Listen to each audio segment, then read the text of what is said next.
noite a todos, sejam bem-vindos, sejam bem-vindas a mais um encontro com o Nelson Tavares aqui na TV e Rádio Chico Xavier. Uma alegria estar aqui com vocês por mais um mês de programa, o nosso encontro mensal, que a gente vem aqui buscando falar um pouco de espiritismo, um pouco de doutrina espírita na nossa vida, no nosso dia a dia.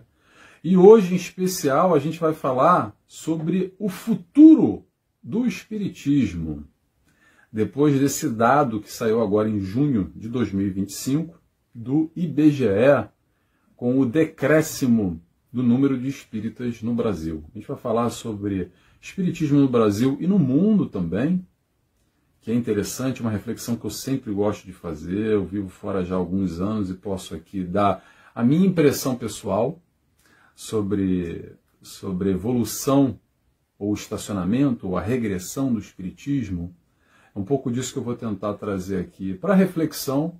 São temas que eu acredito que são importantes para a gente refletir, pensar, repensar e ver a direção que nós, enquanto divulgadores da doutrina espírita, acho que todos nós somos divulgadores de alguma forma. Até você que nunca deu uma palestra ou nunca teve uma oportunidade de dirigir um curso ou qualquer coisa que seja, você também é um divulgador a partir do momento que você encontra uma pessoa do seu lado e pode talvez colaborar com ela, levando ela para um caminho, para uma direção de consolo, de auxílio, através da diretriz da doutrina espírita. Muitas vezes a gente fala de espiritismo sem mencionar o nome espiritismo. Mas é um pouco disso que a gente vai falar daqui a pouquinho. Antes disso, eu vou fazer a nossa oração. Quero também agradecer à TV e Rádio Chico Xavier, nossos amigos, que abrem esse espaço para a gente estar aqui refletindo, pensando, repensando. E vou me apresentar para quem não me conhece. Me chamo Nelson Tavares, vivo na Ilha da Madeira, em Portugal. Sou psicólogo e tenho aí uma playlist na TV Rádio Chico Xavier e no meu canal também, que é o nt.nelsontavares, nt.nelsontavares, canal no YouTube, onde tem uma playlist já com algumas dezenas. A gente já está, acho que no capítulo 50, programa 50, algo do tipo. Está chegando ao número 50. Para começar, vamos fazer a nossa oração? Vamos lá? Convido a todos, fechando os olhos, quem se sentir à vontade, agradecendo a Deus Pai, agradecendo ao Mestre Jesus, agradecendo a toda a espiritualidade de luz que nos cerca, que nos acompanha, que possamos aqui refletir sobre essa temática no dia de hoje, espelhados sempre no ensinamento do Mestre Jesus, que é o nosso modelo, o nosso guia, que ilumina e nos dá a diretriz para o nosso caminhar e para o nosso proceder. Dessa forma, agradecidos que estamos, pedimos autorização para dar início a mais esse programa Encontro com Nelson Tavares, nessa tarde e noite de hoje. Que assim seja, graças a Deus. Vamos lá, pessoal, vamos falar um pouquinho sobre esse tema que eu escolhi em especial. Eu estou gravando hoje no início de junho, saiu acho que há 3 ou 4 dias, esse dado do IBGE, que é um dado que chama atenção. Chama atenção talvez na negativa, ou não, depende de que forma a gente vai interpretar. Mas claro que, no mínimo, é para a gente parar, pensar e refletir. Eu não tenho a pretensão aqui de ser dono da verdade, não quero e não é o meu objetivo. Eu quero trazer reflexões, pensamentos para a gente perceber em que pé nós estamos, em que direção nós estamos caminhando, nós espíritas, e que estamos aqui colaborando com a divulgação da doutrina espírita, a maior caridade que a gente pode fazer com o espiritismo. Missão do homem inteligente na Terra, está lá no Evangelho. Missão do homem inteligente na Terra é ajudar, é multiplicar conhecimento, é conhecimento que liberta. Conhecimento que muitos de nós, é você que me escuta agora, provavelmente, não sei se é o seu caso, tá? Mas é o meu. chegou na doutrina espírita pela dor, sem respostas, desencontrado, em momentos difíceis. E essa luz, conhecimento, você conseguiu através da doutrina. E hoje, cabe a nós, para quem quer, claro, multiplicar essa luz, divulgando também, permitindo que essa luz chegue a mais e mais e mais pessoas. Pessoas essas que queiram receber essa luz, que faça sentido para a vida delas, porque nunca vai fazer sentido para todo mundo, atenção. Tenhamos a consciência disso, sem a ideia de que o Espiritismo, naquela frase que a gente fala muito, e é uma frase que dá para interpretar de diversas formas, que é a seguinte: Espiritismo é a religião do futuro. Sim e não. Por quê? Porque se a gente interpretar de uma forma literal, talvez vai nos levar à ideia de que todo mundo, em algum momento, vai ser espírita. Ou todas as religiões vão acabar e o espiritismo vai prevalecer. Essa é a forma primária e literal que muita gente compreende, talvez. E por aí eu não acredito. Tá? E nem acho que é essa a ideia, porque somos espíritos diferentes, em momentos diferentes, com compreensões distintas, e claro que cada religião vai entregar o contato, a ligação com o alto, com Deus, com a espiritualidade de luz, enfim, de maneiras diversas, em configurações diferentes. Então, faz sentido para um, mas não faz sentido para o outro. A gente vai se encontrando no meio ou no seio religioso com aquilo que responde aos nossos anseios, às nossas questões e nos permitem realizar esse contato com o alto. Sejam denominações cristãs ou não. Ou mesmo dentro do cristianismo nós temos várias ramificações que dão um sentido completamente diferente de Deus e de Jesus. Pelo menos no meu conhecimento, o que nós temos aqui com a doutrina espírita é totalmente diferente ou muito diferente de outras denominações cristãs. Apesar de a gente estar falando do mesmo Jesus. Mas é uma leitura, uma interpretação, uma visão bem distinta, bem diferente. Não querendo diminuir ninguém, dizer quem está certo, quem está errado, quem está melhor ou pior. É que o que faz sentido para a pessoa, para o indivíduo. Então eu não acredito, primeiro, que a história da religião do futuro, que vai ser a única religião do futuro. Eu acredito que sim, conforme nós vamos evoluindo espiritualmente e cientificamente, chegamos ao paradigma filosófico de certos questionamentos, aonde talvez aquela religião X não responde mais ou não faz mais sentido.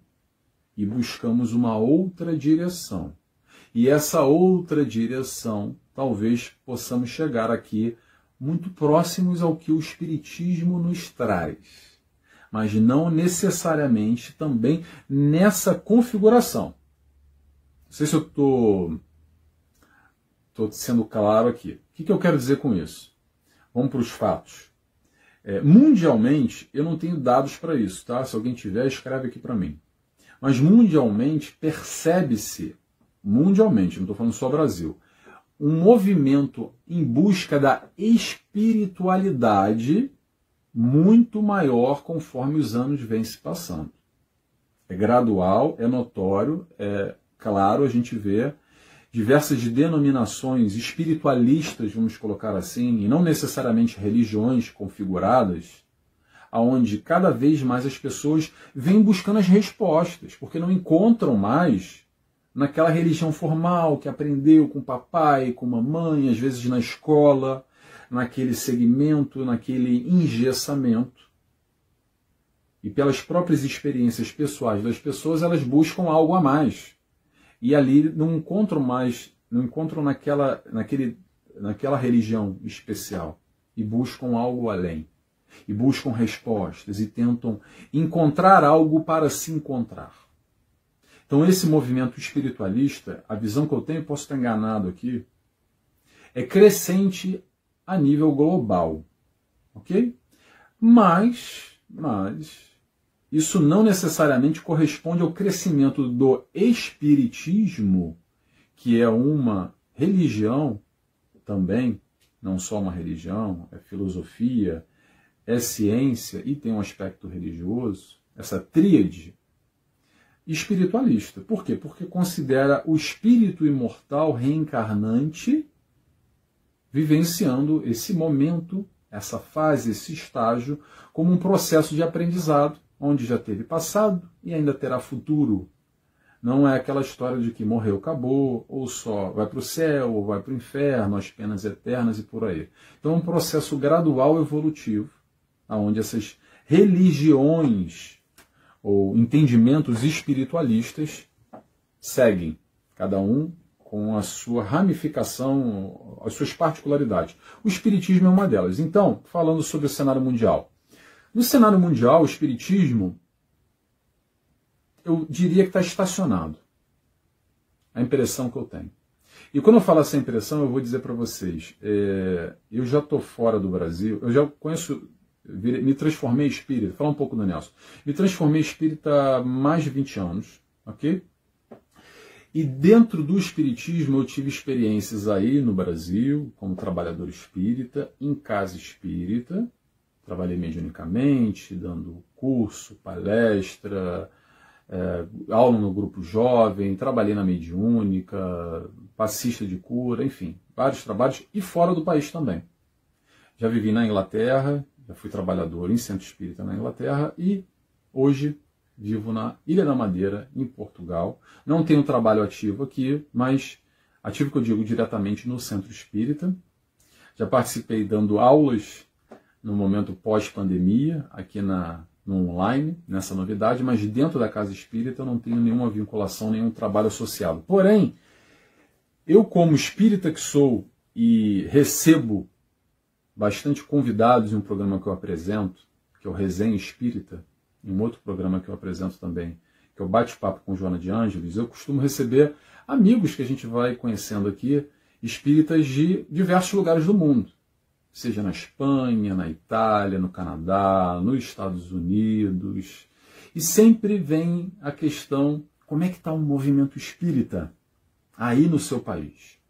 É algo que até convido, para quem quiser assistir, tem alguns convidados, vai lá na playlist desses programas que vocês vão ver. Está lá embaixo do nome da pessoa, de onde a pessoa fala, de que lugar do mundo. E essa pergunta normalmente é uma pergunta que todo mundo quer saber, e eu também, estou curioso. Como é que está aí na Espanha o movimento espírita? Como é que está aí? E normalmente a resposta cai na mesma impressão que eu tenho há 20 anos, quando eu vivia no Reino Unido e trabalhava lá.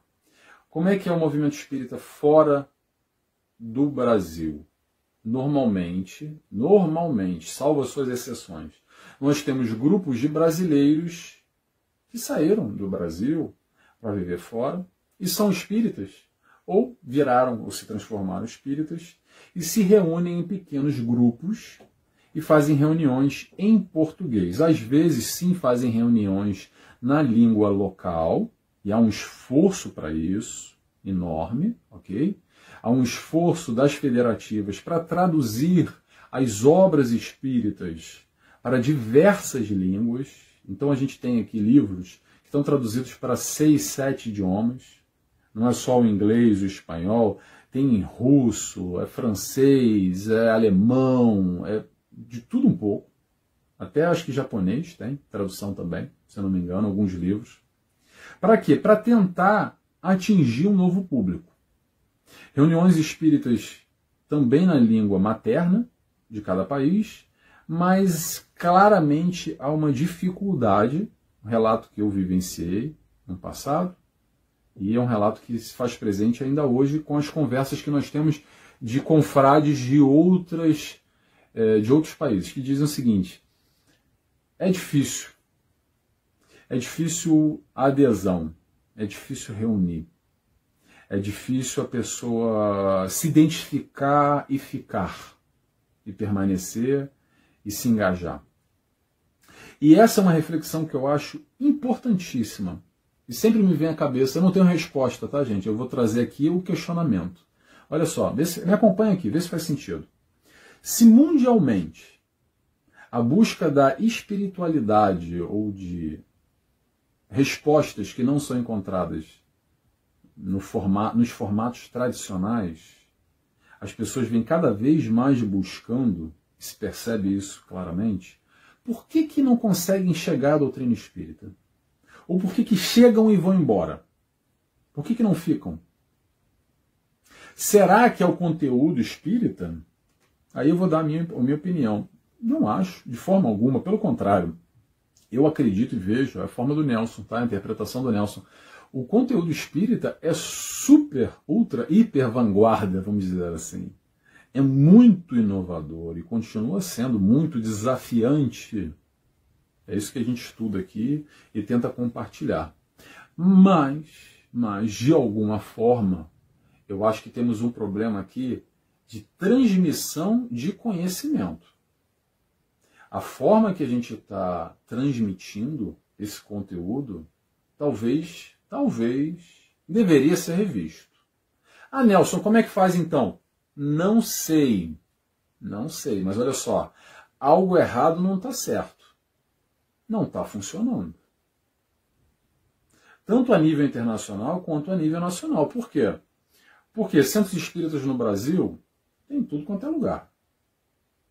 Agora a pergunta é, por que dados, mais uma vez, vamos para os dados aí do IBGE, por que diminuiu de 2,2% para 1,8%? E quando a gente vai olhar para as outras religiões, não querendo se comparar e dizer quem é melhor ou é pior, mas a maioria teve um crescimento. Acho que o catolicismo também diminuiu bastante, mas isso não é novidade. A gente já sabe sobre isso há muito tempo. Aliás, a maior parte de nós, espíritas, viemos do catolicismo. Exatamente por isso que eu falei, por não encontrar certas respostas, encontramos aqui. Mas não só, há uma debandada geral, mas eu não quero falar de outras religiões. Acho que cada um tem a sua caminhada pessoal e está tudo certo. Eu torço, vou compartilhar o que o Nelson acha, eu torço para que todas as religiões cresçam. Não há competição, não há comparação aqui. Quem é o melhor ou o pior, está em cima, está embaixo. Eu acho uma tristeza, de alguma forma, se não cresce e principalmente se diminui. Fala, peraí, alguma coisa aqui tem que ser questionada, penso eu. E esse questionamento que eu estou tentando fazer aqui com a doutrina espírita. Por quê? Porque eu acredito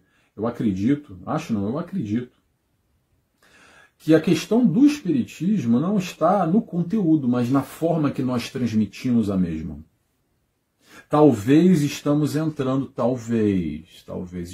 num processo de engessamento, aonde não há abertura, ou não há uma adaptação para as novas realidades, para esse novo mundo. Que mundo novo é esse? Que futuro é esse? É a realidade, porque não adianta a gente entrar nessa frase de que o espiritismo é a religião do futuro se a gente não está conseguindo fazer aquilo no presente.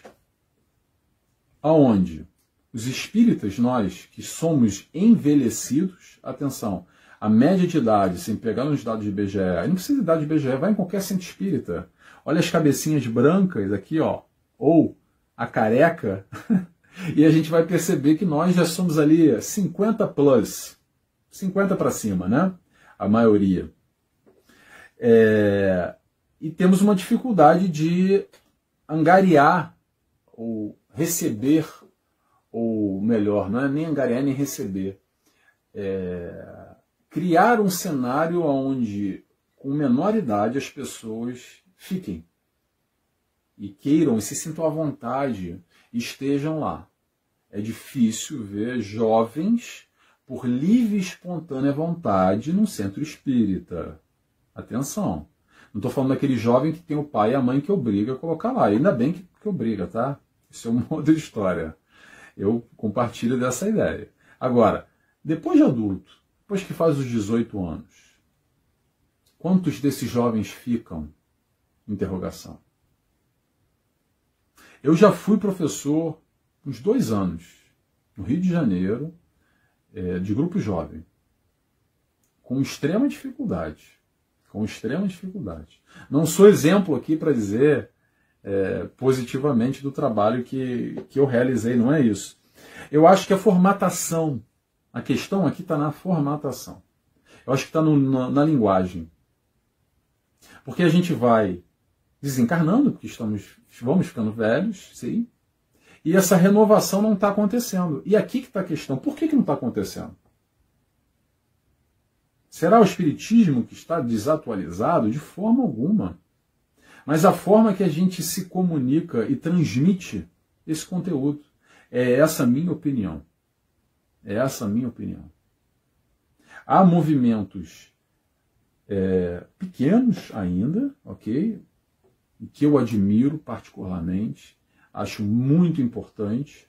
Essa esfera da internet, que é uma realidade, não é mais novidade. É um caminho que veio e ficou. Faz parte da nossa realidade. E há muita gente acreditando o problema do espiritismo na internet. Porque também é uma queixa que eu escuto muito, que é o seguinte: ah, Nelson, depois da pandemia, os centros espíritas ficaram vazios. É verdade. Essa é uma queixa, ok. Mas e aí? A gente vai ficar na queixa ou vai se adaptar para a transmissão do conteúdo dentro da internet? Se a internet é uma realidade, ou a gente não se mistura, digamos assim, e se isola, e vai minguando nos pequenos grupos fechados, que vão cada vez mais ficando reduzidos, até por uma questão de etariedade, de disposição física. Aqueles trabalhadores já não têm mais a mesma disposição física no ir e vir, e não conseguem mais, por mais que queiram, não conseguem mais, ou acabam desencarnando, e não tem novos trabalhadores. Ou outras realidades no Brasil, que eu já escutei bastante também, e é uma verdade, e a gente tem que considerar, sim, que é o seguinte: por exemplo, a violência. A violência é algo crítico em várias capitais, em várias cidades. Eu posso falar do Rio de Janeiro, onde, quando eu vou no Brasil, eu tenho a oportunidade de dar palestras em algumas casas espíritas, e é complicado. E é complicado. E é uma queixa que muita gente fala, Nelson, olha, aqui é complicado, muita gente parou de vir porque tem medo. O medo de ir e vir. Não tem nada a ver com o espiritismo, mas aí acaba que também a pessoa não consegue, não vai a uma reunião espírita, porque 7 da noite, numa quinta-feira, depois para sair de lá. E hoje em dia tem a internet.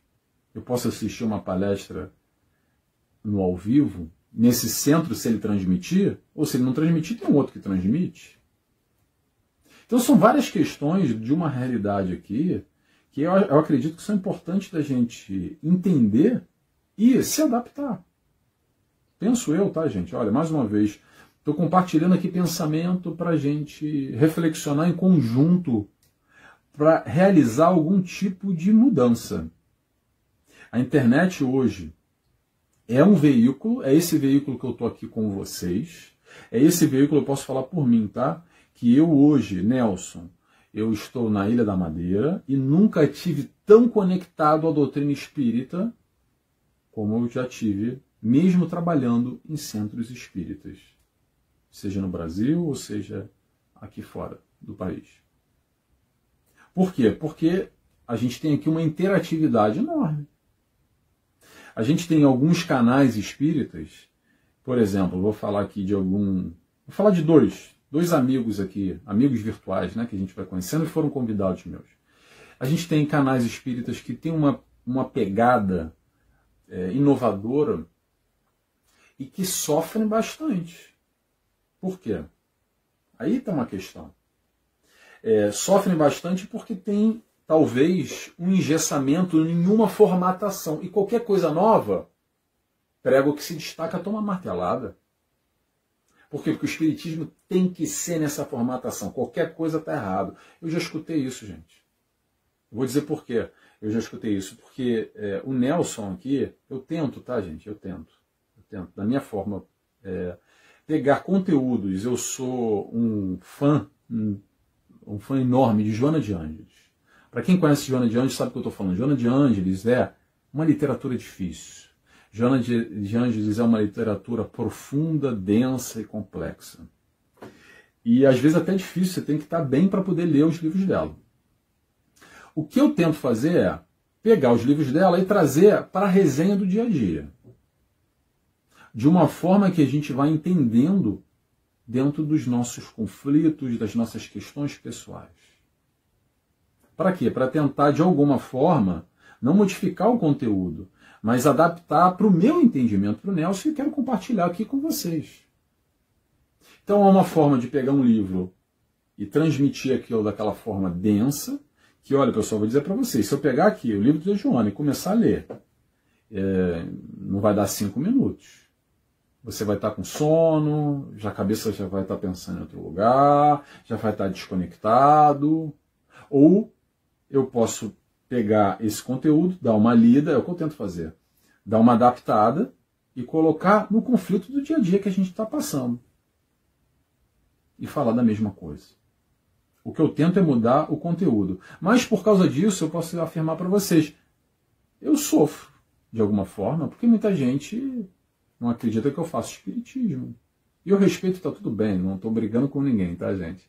Isso porque eu sou muito pequeno, não tenho grande exposição, tá? Eu tenho aqui, felizmente, esse espaço na TV Chico Xavier, de apresentar esse programa, esse encontro com Nelson Tavares mensalmente. Eu tenho um programa Resenha Espírita que eu apresento no canal Consolar Esclarecer, com base em Lisboa, Portugal, e é retransmitido por 8 canais. Eu tenho outro programa que eu apresento também, com base no Rio Grande do Sul, que é o Bate-Papo com Joana de Ângeles, que é pelo canal Amigos de Nosso Lar. Enfim, faço algumas palestras, né? Tenho essa oportunidade, alguns estudos que a gente compartilha, mas mesmo assim, pessoal, olha só, muita gente é martelada. Muita gente é martelada. E eu digo, posso estar errando? Posso. Claro que eu posso estar errando, gente. Eu não sou perfeito. Muito provavelmente eu estou errando bastante até. Mas olha só, a questão aqui não está sobre o certo ou errado. Pelo menos na tentativa, penso eu. Mas, às vezes, no engessamento. E é aqui que eu quero tocar. O engessamento não permite o novo. Ele tem a resistência ao novo. Qualquer coisa que foge aos moldes tradicionais, isso está errado, isso não é o espiritismo. E vou sair do espiritismo só para fazer uma analogia. A Igreja Católica como exemplo, tá? O engessamento nos moldes tradicionais. Está aí um exemplo. Vamos voltar para a doutrina espírita. Será que é esse o modelo que a gente quer? Continuar ou não? Replicar? Eu estava falando aqui sobre canais. Tem 2 canais, 2 amigos, eu fugi ao assunto, mas vou voltar. Que é o Gustavo Espiritismo, está no Instagram, e o Léo Ritter.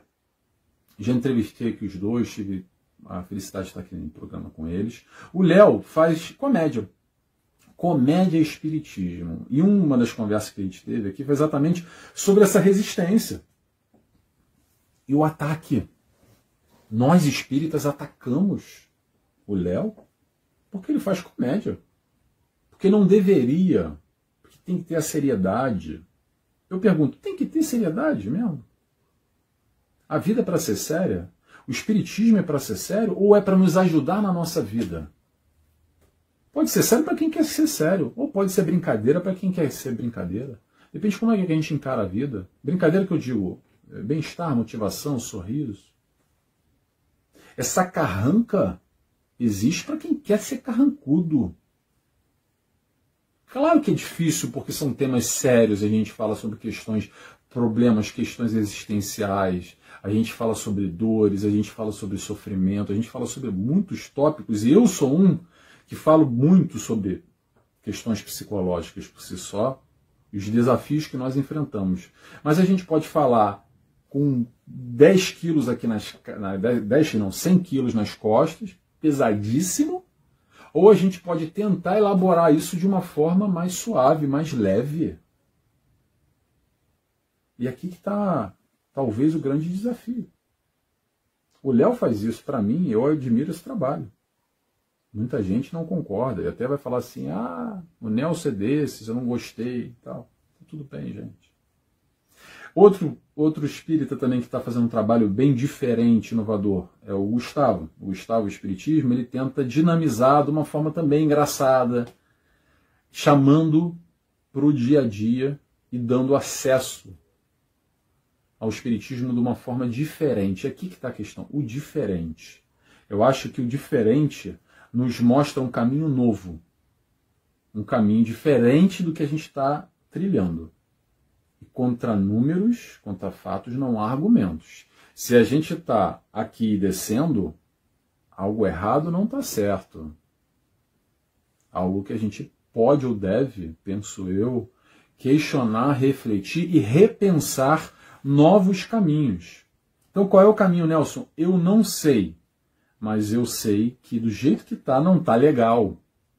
Por quê? Porque que adianta a gente ficar, nós aqui, envelhecendo e nos nutrindo a nós outros, né? Nós próprios estamos aqui nos nutrindo e fazendo sentido para a nossa vida, e que bom, e que tomara que a gente esteja aqui pelos próximos 10, 20, 30, 40, 50 anos que seja, não sei até onde a gente vai, mas aqui compartilhando na internet, palestras e programas, etc. Mas olha só, se a gente não consegue multiplicar essa luz e apresentar esse conteúdo para novas pessoas, é só para a gente ficar aqui na nossa bolha, nutrindo a nós outros próprios?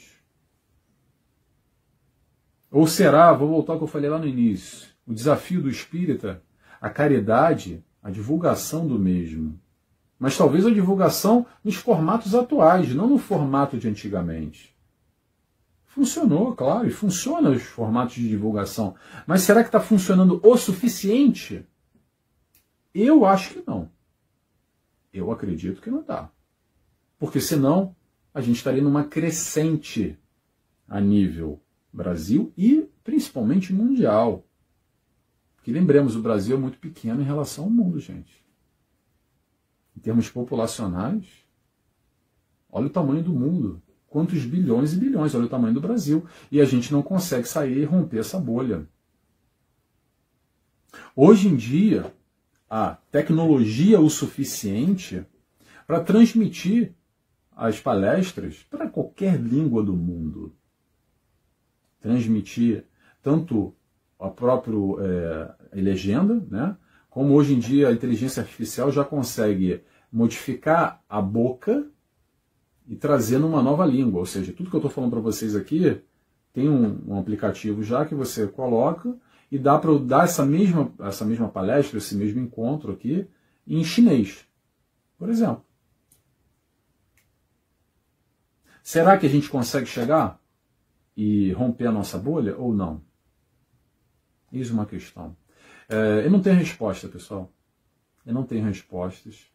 Mas eu acredito que através desse brainstorm, dessa reflexão em conjunto, percebendo, identificando primeiro o que não está certo ou o que pode melhorar.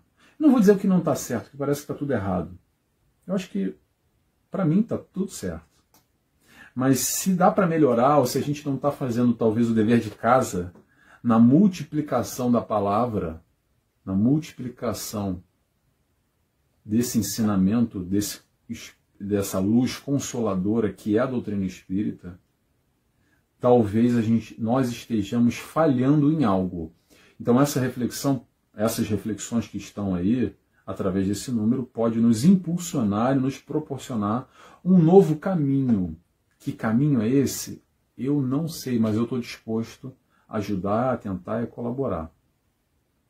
Então, que sejamos nós aqui multiplicadores, reflexionemos uns com os outros para entender aonde a gente está e para onde a gente quer ir. Esse é o grande desafio para qualquer indivíduo na sua vida pessoal e também para o movimento espírita. Eu só vou partir dessa premissa para fechar. Do jeito que está, o próximo IBGE, se a gente não fizer mudança nenhuma, vai continuar diminuindo. Ou será que vai vir o grande Amargedon, porque a transição planetária vai mudar e as pessoas vão chegar ao espiritismo? As pessoas já estão chegando a movimentos espiritualistas buscando respostas há muito tempo. E sim, essas intempéries do mundo, no processo de transição planetária, estão levando cada vez mais as pessoas a buscarem algo novo. mas há uma resistência aqui com a doutrina espírita, que a gente não está conseguindo entregar. Espero ter feito sentido alguma coisa, pessoal. Vou terminando por aqui. Foi uma reflexão que eu quis compartilhar, que eu acho importante, tomara que vocês tenham gostado desse pensamento. Não precisa concordar com o Nelson. Com certeza, muitas coisas aqui que vocês também têm uma visão diferente, para quem é espírita e trabalha e pensa na importância do movimento e da divulgação do mesmo. Mas eu acredito que é a partir daí que a gente vai fomentando novas ideias, entendendo, percebendo de uma forma diferente só do nosso ponto de vista. E generalizando o nosso ponto de vista enquanto espírita, eu acredito que a gente está muito engessado. E o reflexo desse engessamento são os números. Os espíritas vão morrendo e não estão se renovando. Tá bom? Pessoal, vou fechando por aqui. Agradeço a presença de todos. Para quem está aí no canal, na TV Rádio Chico Xavier, vá lá no meu canal nt.Nelson Tavares, nt.Nelson Tavares. Tem muito programa aqui que a gente já fez, Encontro com o Nelson Tavares. Tem programa, palestra, estudo, tem bastante coisa, tá bom? Obrigado pela presença de todos e vou fazer a oração. Quem quiser ficar comigo, fechando os olhos, agradecemos a Deus, nosso Pai, por essa encarnação, por esse momento, por essa oportunidade de crescer, de evoluir, de prosperar, enquanto espíritos que somos. Agradecemos ao Mestre Jesus por segurar na nossa mão e nos mostrar o caminho da felicidade através do amar. Agradecemos a toda a espiritualidade de luz, trabalhadores da TV e rádio Chico Xavier, que nos abraçam nesse momento e que possamos aqui aprender um pouco mais com a divulgação do amor, a divulgação do amor que o Cristo nos ensina. E dessa forma, agradecidos que estamos, pedimos autorização para dar encerrado a mais esse programa na noite de hoje. Que assim seja, graças a Deus.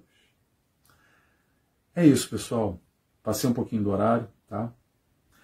Boa noite a todos e até mês que vem. Beijos e abraços. Tchau, tchau.